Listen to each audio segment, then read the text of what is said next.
National Children's Mental Health Awareness Day is this Thursday, and according to the International OCD Foundation, at least 1 in 200 kids and teens have OCD. And talking with your children about it can be a little bit difficult, but children's author Wray is on hand to tell us how books can be a great tool for talking about it. Great to see you, Brian, and welcome to the show.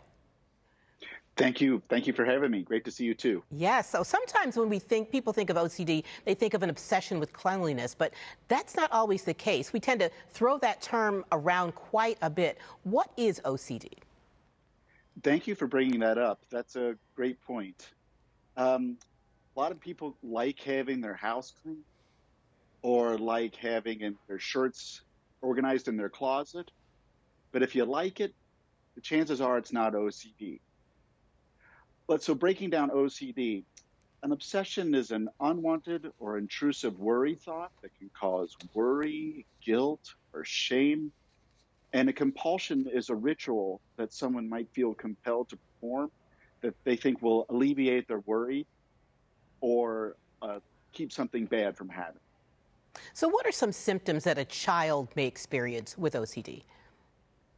If you have a child that is starting to experience OCD, you might see things like an unusual upset around germs, dirt, or illness, or whether someone, including themselves, might get hurt, have some sort of harm, or sick, or whether scary thoughts that they're having might actually come true.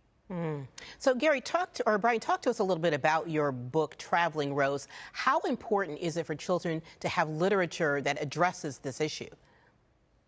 It's incredibly important because a child experiencing OCD will likely experience a lot of guilt or shame around the feelings that they're having.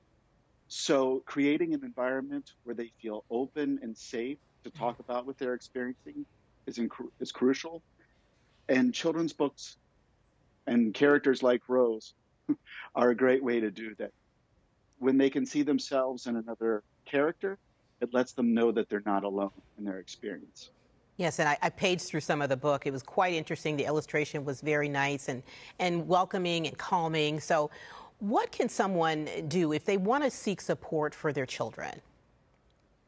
The International OCD Foundation has a website, iocdf.org,